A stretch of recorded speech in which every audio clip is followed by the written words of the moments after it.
هنعمل النهارده مع بعض الحنانين. الحنانين ده نوع من أنواع المخبوزات، بيبقى منه عيش ومنه بكاكين ومنه رقاق، واخد من طعم كل حاجة، بيبقى طعمه تحفة، بيتعمل بالقشطة واللبن الرايب. يلا بقى نقول المقادير مع بعض. معايا مكعب خميرة 50 جرام، عليه نص كوباية مية دافية، معلقة سكر كبيرة، هنسيبهم يخمروا على جنب. وبنجيب بقى 3 كيلو من الدقيق، عليه معلقة كبيرة من الملح، هنقلبهم. هنا بقى اللبن الرايب بقشطته، معاهم ربع كيلو من السمنة.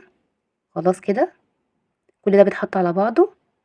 بقى بنحطه على الدقيق بقى كده، ونبدأ نقلب بالمعلقة كده لحد ما اللبن يروح مع الدقيق. نبدأ بقى نحط عليه الخميرة. الدقيق بيقبل زي ما يقبل، يعني في دقيق بياخد لبن شوية، في دقيق بياخد لبن كتير، يعني على حسب ما انت ايه الدقيق اللي عندك. نبدأ بقى نعجنه بإيدينا بقى كده زي ما انتوا شايفين بالطريقة دي. ده بقى نلم العجينة مع بعضها كده، هيتبقى شوية دقيق في جنب كده نلمهم بشوية لبن. واللبن اللي بيتبقى مش بيترمي، بيتحط في الفريزر عادي ونعجن بيه تاني. خلاص كده، لمينا العجينة مع بعض. نبدأ بقى نحط لها ايه نص كوباية من الزيت. خلاص، نص كوباية الزيت دي بتلم معانا العجين. في المرحلة دي بقى نبدأ نلت بقى العجين، بصوا لحد ما يتلم ميبقاش فيه خيوط كده، تبقى العجينة ناعمة جدا.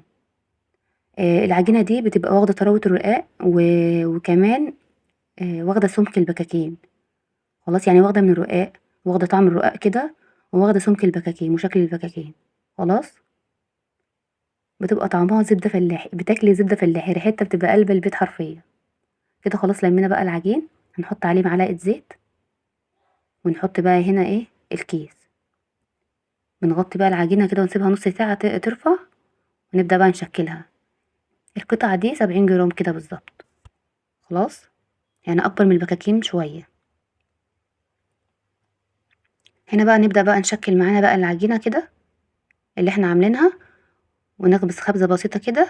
بعد كده بقى نشيلها على جنب زي ما انتوا شايفين بالطريقة دي. هنعمل بقى كل الكمية اللي احنا عاملينها، بنسيبها تخمر 10 دقايق. تمام. العجينة دي بتحب يعني تخمر شوية، يعني بنخمرها في العجين، وبنخمرها في التقطيع، وبنخمرها في الفرد.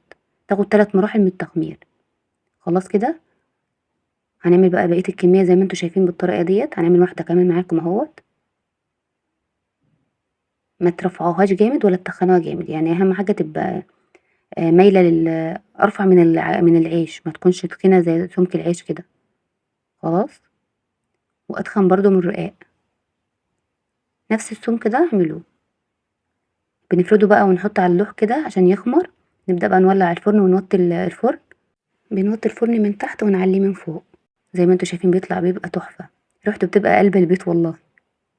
الخبيز ده في البيت خير خير وبركة.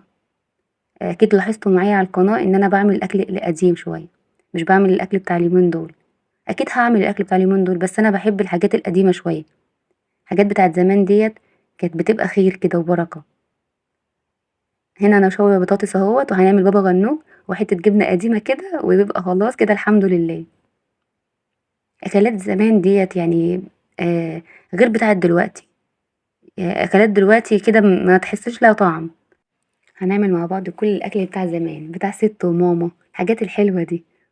اهم حاجة بقى ما تنسوش في اللايك والاشتراك.